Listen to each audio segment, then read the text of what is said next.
So the Pacific Crest Trail is a long-distance hiking trail that you can see here. It runs all the way from the Mexican border to the Canadian border through California, Oregon, and Washington. And from a wilderness standpoint, it encompasses everything from really hot desert to beautiful green forests to huge mountains. In 2009, I quit my job and I started off at the Mexican border, started hiking north, and it took 5 months and 6 pairs of shoes, but eventually I arrived at the Canadian border, very excited, very exhausted, but emotionally rejuvenated at the same time. When people ask me about my hike, they always just want to know, what was it like? And the word epic is really overused today, but in a word, the hike that I did really was epic. It was the hardest thing by far that I have ever done, emotionally, physically. Very rewarding, but boy, it was rough. So I arrived at the Canadian border a very different person from when I left the Mexican border. And the whole point of this chit-chat talk today is for me to share just one thing that I learned through that whole experience and how it relates to business for all of us. So by way of background, the pre-hike Joel was extremely risk-averse. So I tried very hard to project an image of a risk taker while simultaneously managing the risk out of everything that I did. So sometimes that worked, sometimes it did not work so well. So in contrast, as I am now, the post-hike Joel is not really reckless per se, but unknowns and risks really excite me and motivate me. So the big question then is, well, what changed in 5 months? And that brought me from here to there. So what I learned in 5 months of hiking is that you cannot have a life of adventure without risk. There is no such thing. So you've got life, you've got adventure. Where the two come together, if you want them to come together, that's where risk is involved. So what did that really look like for me in the context of hiking? So as you might guess, hiking from Mexico to Canada is not your grandma's Sunday stroll. So when I was in the mountains, you could hike all day and be fording freezing rivers and hiking on snow and rarely ever actually see the trail itself. There's always the risk of sickness and injury. A lot of people got sick, a lot of people got injured. I actually had a friend airlifted off a mountain. And as you might guess, that ended his hike. So just from that standpoint, only about 30% of the people that attempt this make it all the way to Canada. So beyond that, there was forest fire that rerouted the trail. I got sick, I got lost. It was below freezing in July. I ripped my pack, I ripped my pants, I ran out of food, I ran out of water in the desert. And in these and lots of other kind of similar situations, I had to decide, was I going to be upset by the fact that I saw mountain lion tracks on the trail? Was I really going to embrace the risk with the adventure along with the trouble that occasionally got me in? Or was I just going to say, this is it, I can't handle this, I'm going home? And that was a decision that I had to make over and over and over.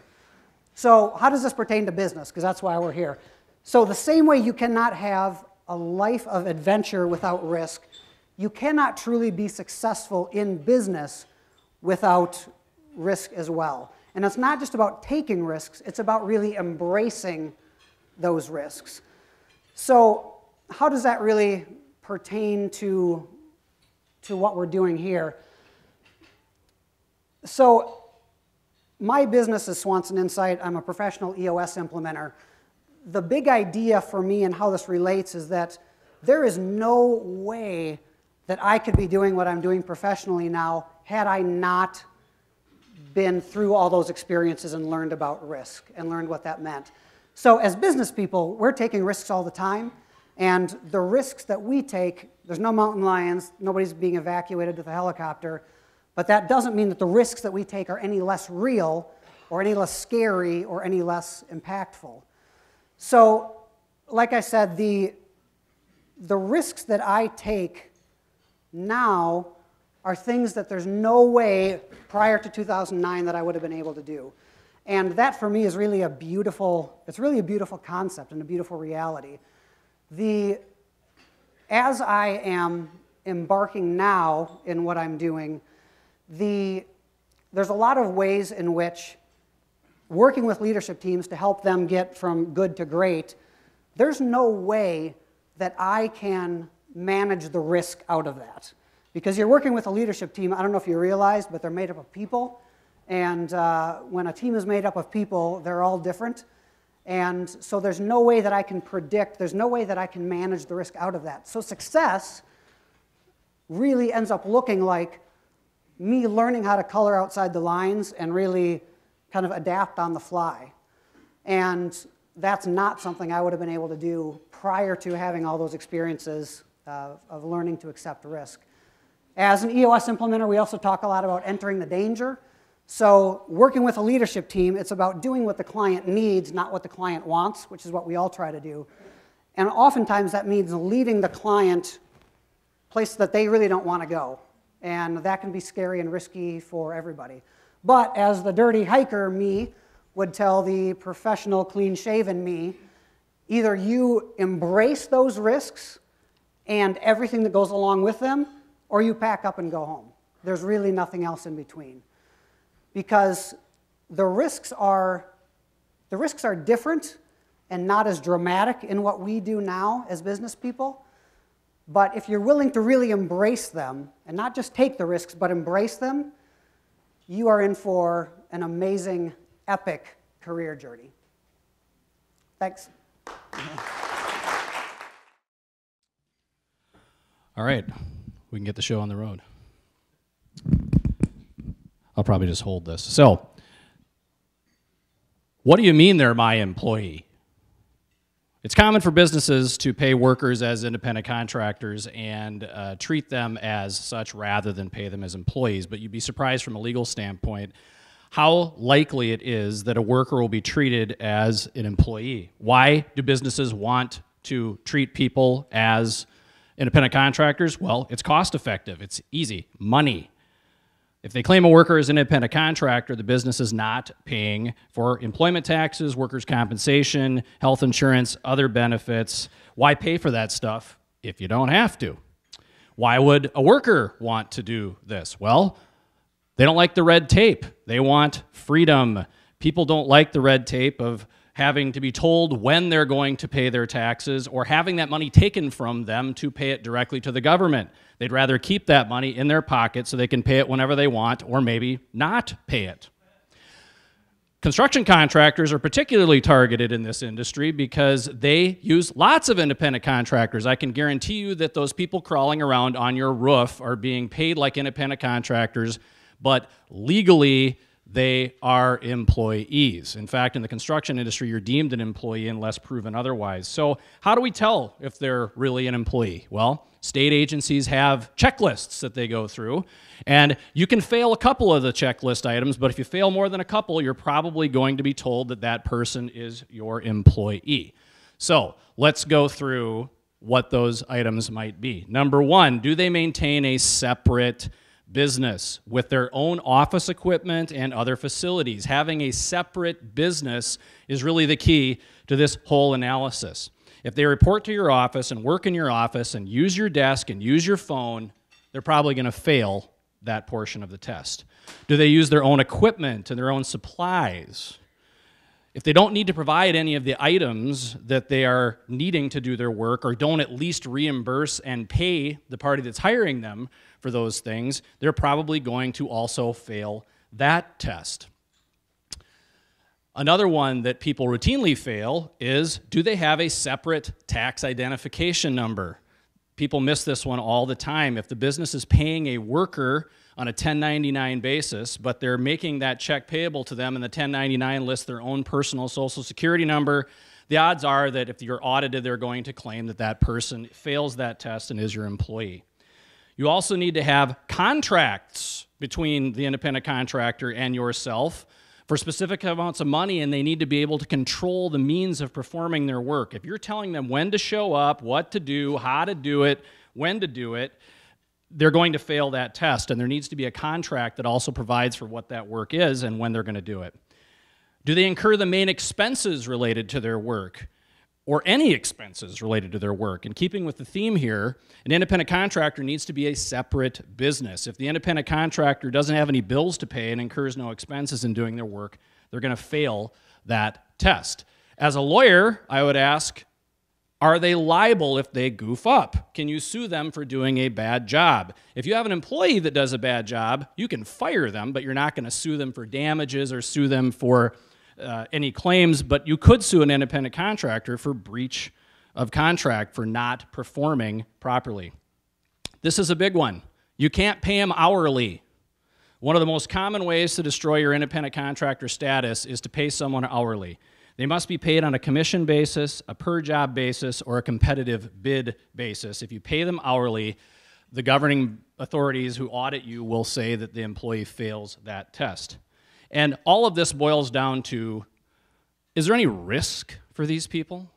Are they just showing up every day, working for you, you're paying them no matter how long it takes them, no matter if they do kind of a good job or a pretty good job? Is there any way that they can lose? Can they experience profit and loss? Or are they just a worker? Because if it looks like a duck and quacks like a duck, it's probably a duck. And that is why a lot of people try to pay them as independent contractors but end up running afoul of these rules when they are audited. Another thing that the IRS or whoever audits you will look at is, do they have any continuing or recurring business liabilities? Similar to some of these previous points that I've made, do they have any ongoing expenses? Do they have rent? Do they have overhead? If they just get paid and have no business liabilities to speak of, they're going to fail that prong of the test. And finally, could they go out of business? Is this person you're paying as an independent contractor, could they go out of business? Could they lose enough money where they can't keep the lights on anymore?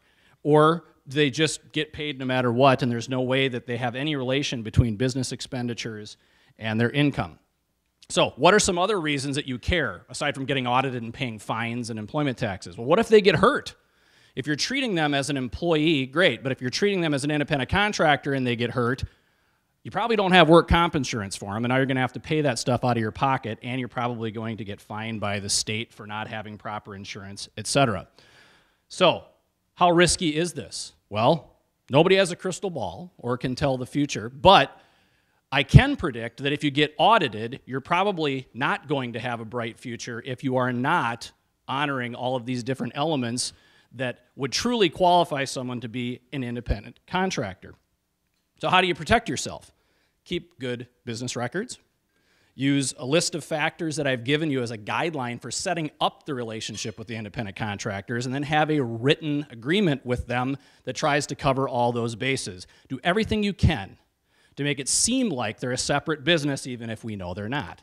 Because you can do it properly, and I have done it for clients, and it can be a win-win for everybody. The worker gets the freedom, the employer saves the money, but if it's not structured properly, the employer is usually the biggest loser. Remember that the term independent contractor contains the word independent. These guys are minions. What do minions do? Minions are your evangelists. For seasoned entrepreneurs know this by their heart and instinct. If you don't have evangelists, you have nothing. Oh, geez. Without entrepreneurs that can't see the future and understand it, there's no hope. Doom and gloom. Your evangelists will keep you going. If you haven't learned how to fail at least 10,000 ways, you haven't even tried. If you understand what Thomas Edison stood for, he stood for something where his minions actually did a lot of the work for him. He inspired them to drive them through challenge. He drove them to find it. The number 9 secret is building great cultures. What does a great culture look like? A great culture is something you have to know instinctively.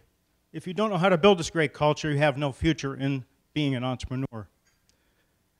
One of the best parts of Godzilla is that he had fun destroying the cities and the best laid plans of those who were in his way. No matter what they did to stop him, nothing stopped him. He had his own culture. He was able to take all the plans laid against him and annihilate them. He ate culture for breakfast. Transporters. How do you get around town? There are people who can get everywhere all the time. If you're not someone who can be everywhere all the time, you have no chance of being a seasoned entrepreneur. These people have to know thyself. They have to know that they can be everywhere all the time. Now, we have someone here who actually does that and lives and breathes and practices it. Darren Lynch, also known as Bond. James Bond, perhaps, because I don't know how he does it. That might be his car there. I can't be sure. A picture came up when I did a search on the internet for Darren Lynch. Courage. 8 is courage. If you can't have courage, no matter what is in front of you or what around you, you've got to saddle up and hit it. If you can't do that, then you're not a seasoned entrepreneur. There simply is not a chance to move forward. A seasoned entrepreneur also knows how to bring a knife to a gunfight. They're not afraid to do it. There's a fearlessness about them. They simply know that there is nothing in front of them that can stop them. A tank, guns, people, business plans, and the best laid of the government policies that might change their entire business structure. Drones, for instance. Share the wealth. If you can't share the wealth, you're simply not going to grow your team. You're not going to develop anything that is worth moving forward on. What do people do when they become successful? They hoard it. That's where they fail. You have to build a culture where people can sit in the right seats on the bus or the plane, as this gentleman is looking at. A true entrepreneur, a seasoned entrepreneur, will build a culture around their team and make it fit. They don't stop simply because someone doesn't fit. Entrepreneurs. What is an entrepreneur? An entrepreneur is living those years of their lives like most people will never even think of. They do it because they know what the future holds. Are you one of those people? Can you build a culture that will do that for you? Christopher Cross had a great song that changed the whole program of how I think of entrepreneurship. Ride like the wind before you get too old, because they don't want to be told. Some people have visions in which they're willing to risk everything to do it. Ego. Number 4. Ego is something that you have to have in order to become passionate to change the entire world. If you don't have ego, you can't change the world. But it has to be somewhat measured, or otherwise you self-destruct. Some people have proven that they can do everything and still keep their wits about them, their peace. Steve Jobs, who cannot forget when he stood up in front of everyone and said, 1,000 songs in your pocket. How many people remember that saying? If you can't remember what these people have done, then you've missed something. Passion. Passion is something that everyone must have. If you don't have powerful passion, which is number 3 on the list of countdown, you don't have what you need. You can't go blindly, though, otherwise you will fall off the cliff. You will commit the ultimate vision disaster and destroy your team. Everybody with passion has to have their own unique style about them, their own heartbeat, their own unique style, which they adapt. Some people get to the point or peak on their own and their best method. There's no one solution to be a seasoned entrepreneur. A seasoned entrepreneur finds themselves wallowing in mud. You have to love your work, number 2.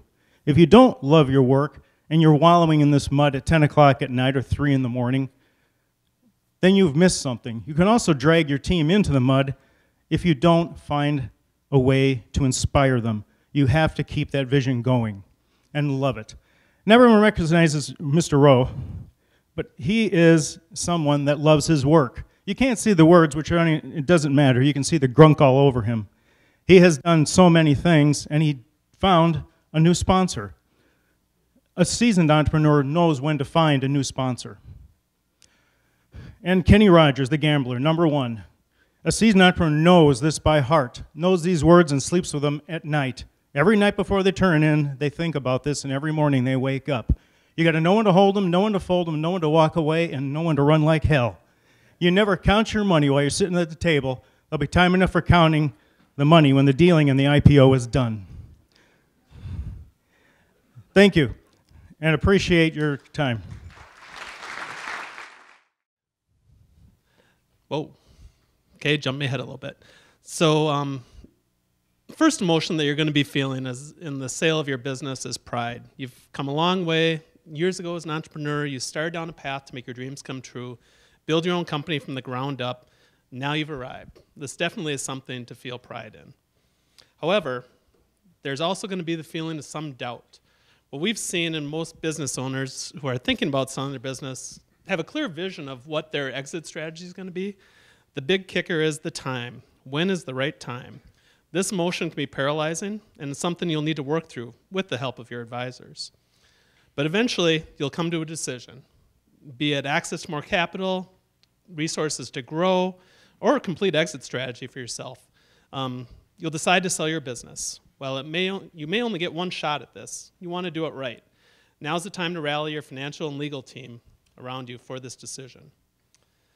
The next emotion you may feel is excitement. As you narrow down the suitors, you'll certainly feel a growing sense of anticipation and hope. It's possible that you'll have numerous companies that will actually be trying to sell you on how they'll be the right fit to take your company to the next level. This can be a very flattering position to be in, and yes, my son did help with the selection of that picture. So, on the heels of that excitement, though, comes uncertainty. Most entrepreneurs have little or no experience in marketing and selling their actual company. There are many questions you'll be required to address that you might not anticipate. And unfortunately, that uncertainty can lead to fear. Exactly, fear. You might experience fear about whether you made the right decision. When do you cross the line of being too far down the road to turn back? This feeling of fear is a recurring emotion throughout the sale transaction, so just keep that in the back of your mind. Following that emotion of fear, though, could come the feeling of helplessness. Once you're made aware of all the transactional requirements, valuation, negotiation, legal, tax structure, planning, estate planning, risk management, etc., you're likely to feel pretty overwhelmed. This could lead to a sense of overload, that you may not be able to handle all the challenges and decisions that have been presented to you. But to deal with this helplessness, you need to find trust. There's definitely times that you'll be filled with second-guessing your decision. Listen to your heart and your advisors. Use your advisors to help smooth out the emotional roller coaster that you're on. Reminder not to let your emotions get the best of you as you go through this process. At times, you may feel comfortable. Okay, that side's completely wrong. If you're starting to feel comfortable in the sale of your business, refer back to fear, uncertainty, some of those things. You might, if you start feeling too comfortable, low red flag for you there. The next emotion, after you get past your false sense of comfort, would be pain. Two short words: due diligence. You may feel a pain in this process because you're going to be required to rethink some of your goals and objectives. The give and take of a true due diligence process can be a struggle, and there's things that will come up in the due diligence where others might actually question how you've operated your business in the past. The pain of that due diligence will most likely lead to some stress. The sheer volume of decision points and surprises will surprise you to the levels of stress that you have not possibly experienced before. The other factor is the dreaded timeline. You and your staff will be pushed to have things done yesterday and review multiple versions of legal documents in just a few short hours before the next deadline. Through all that, you need to be on guard for anger. At times, believe it or not, transactions may fall apart or may not get consummated. It'd be natural to experience anger towards the buyer, others, for time lost. But remember, sometimes the best transaction might be the one that doesn't occur. Due to the fact that the negotiations may continue after the original letter of intent, you may feel some disappointment, be it the results of the due diligence, negotiating continuing employment agreements, leases of facilities, purchase price changes, other factors. This can be a challenge to hold on to your leverage. But remember, you have that leverage, you still are in control. As the culmination of the sale approaches, you'll start to feel some anxiety that may be difficult to deal with. Remember that this is just part of the journey. It may seem like you've been on this journey a lifetime, but in reality, it's only been a few short months. Don't let the negative emotions pile up. You're almost there. There's a grieving process, though, with every entrepreneur will experience during the sale transaction. This sense of loss will be real, as this company's your baby, and depending on the deal, you may be completely walking away from it. Be prepared. Many do try to ignore this. We've seen it, and that's a mistake. You have to stay positive, but also focus on life after the transaction. There may be periods of calmness where you recognize that you're progressing with the transaction, you're doing all you can to reach the satisfying conclusion. Just a warning that this sense of calm may be due to the fact that you're just getting worn down by the attorneys and the accountants and the multiple meetings and the day in, day out conference calls. Stick with it. Slowly, though, you'll start to experience a sense of confidence, realizing that you have covered all the bases, you're building a relationship with a buyer that you believe can perform and take your company to the next level. Try to guard against overconfidence. Remember, the transaction's not finished until all the papers are signed on the dotted line. The roller coaster is coming to an end. Just a reminder to keep a handle on all the emotions that you're going to be experiencing. The key items to remember are that the emotional side of your transaction is just as important as the business, legal, accounting work. Use your transaction team as your trusted advisors to support and help you reach the best possible results. In the end, the measure of success will be the degree to which you say that you've accomplished this transaction and met your goals and objectives. You'll start to experience that satisfaction, and now your time will go on. Now will be time to go on to the next adventure. Maybe you've had such a good experience, you'll try it again. And who said CPAs didn't deal with emotions?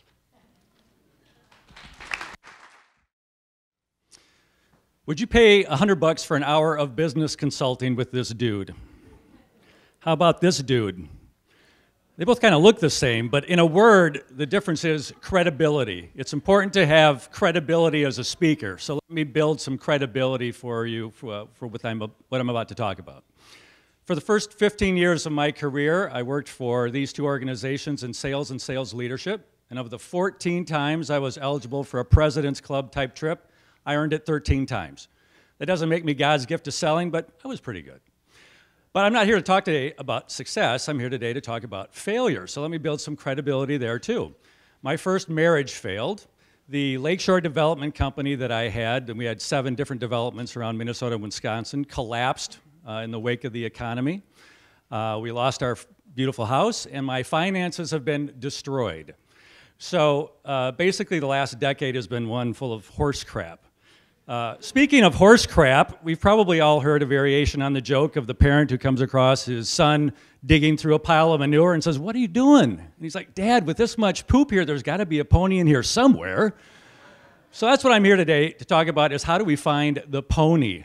Now, we can start with all these famous examples of people that have come through significant hardship or difficulty or failure and have gone on to be great successes, right? We heard about Thomas Edison, all these folks. You can go back and go, at one point, they were at the depths of despair. We also have phrases that we've come to know and love. Cliches like, the hotter the fire, the stronger the steel. Experience is what you get when you get nothing else. Those who make mistakes make progress, right? Cliches are cliches because they have nuggets of wisdom in a few words.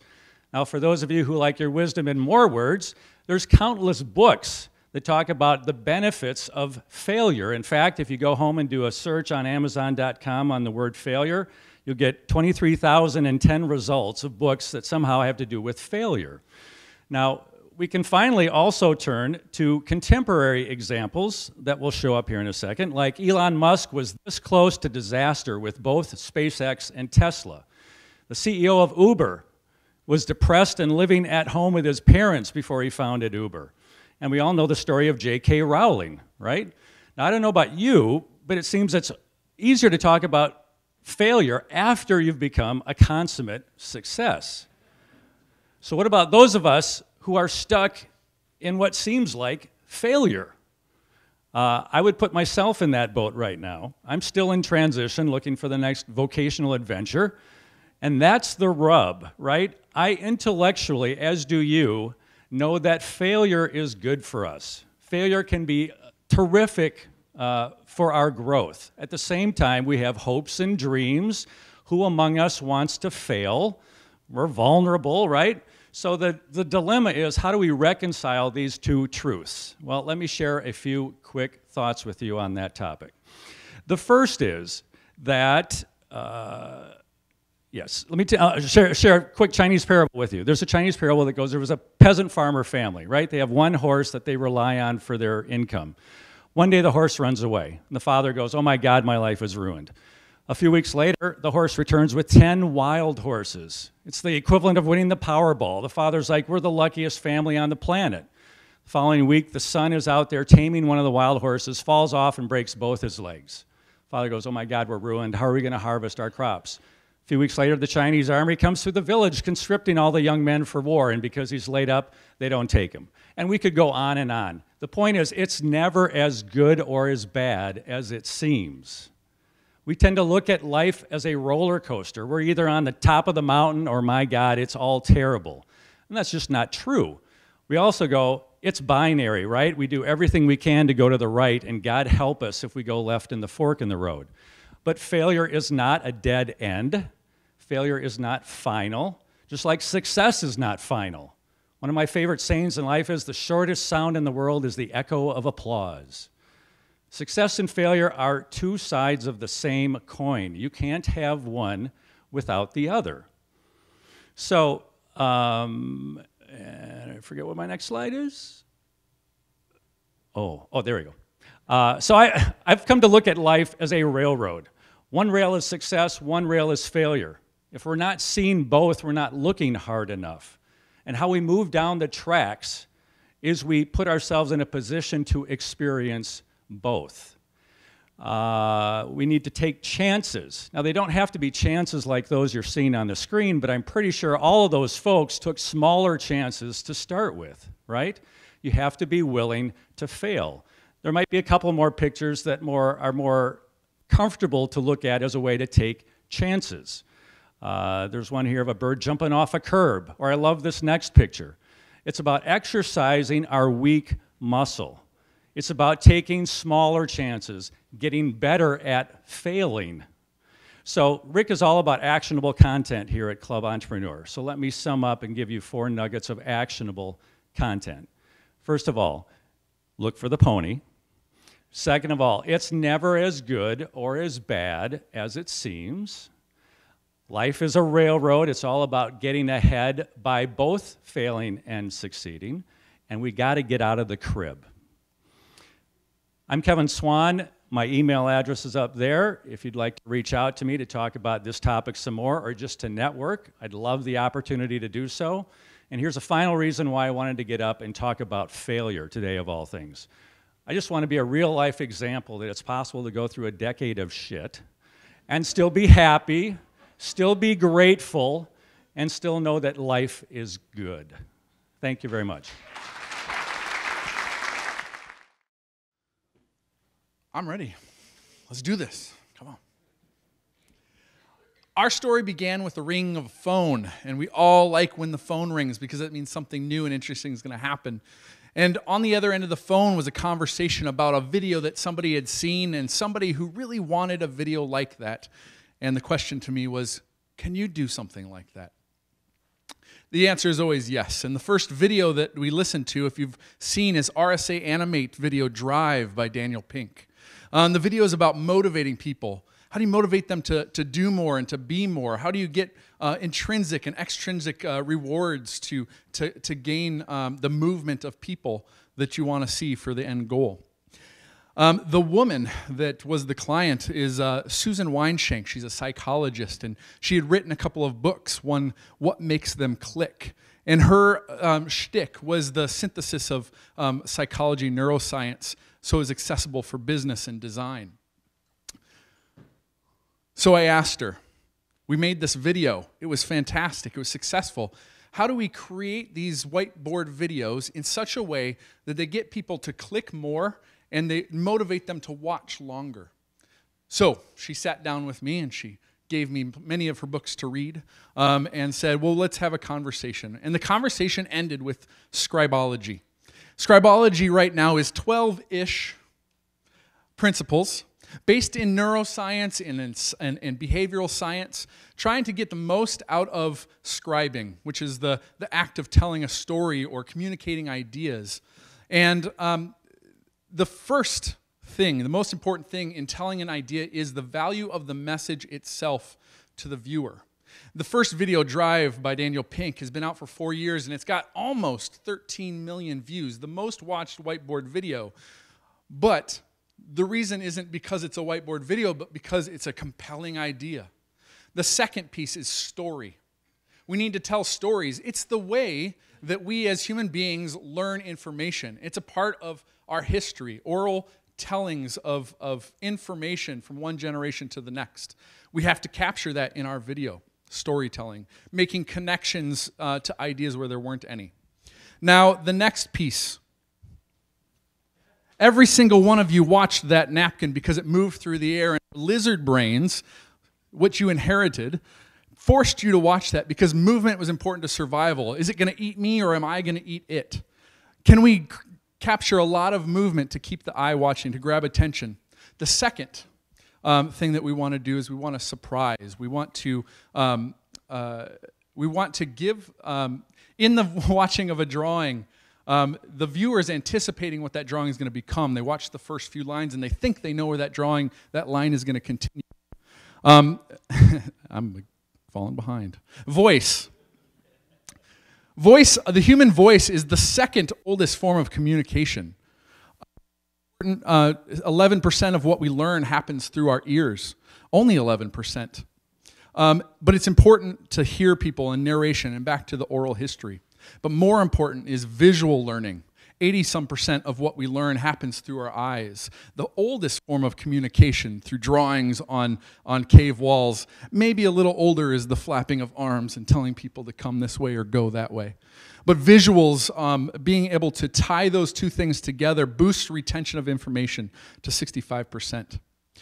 In order to get a lot of motion, we need to create a lot of images, this seems like an overwhelming amount of images in order to keep the eye, but that also allows us to create more opportunities to surprise by drawing one line and having it change and become something.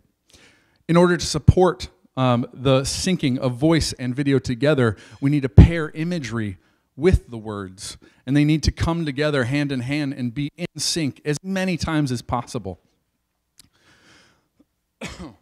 It's important that not one or the other overpowers or is the stronger of the relationship. To do this, we need to keep images simple and focused. We can't get too elaborate. We can't worry about how artistic we are, but it needs to be functional. It needs to be straight to the brain. The brain processes images, reshapes them into geometric forms. We need imagery that holds meaning for the viewer.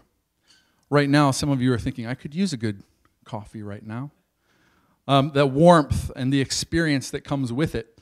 We can use imagery that already holds meaning and can carry that with the message. Part of our scribology is the focus, the closeness we get to the hand that's being drawn. Because we have so many images to draw, because there's so many things that we want to say, but the viewer can't get distracted.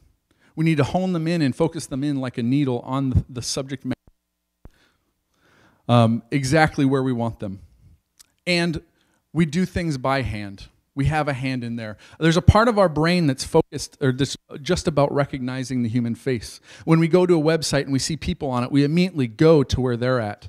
The hand acts as a guide. It also acts as an authenticity for what's happening in front of them. We're so used to the CGI of our day. Scribology is something that affects everything that we do, from the structure. Everybody in our organization knows it, from the technology we use in our process. How do we create and do and launch video in such a way that is connected to the way we learn, is connected to the way we think? There's 12-ish principles, and they're not complex, and they're not meant to be. But it's how you use them, and it goes beyond whiteboard, and it allows us to keep things succinct, to do things without getting distracted, and allows our viewers to take in messages and learn more what you want them to learn in a very simple, short video. Thank you for allowing me to talk a little bit about Scribology and for the invitation to spend this time with you.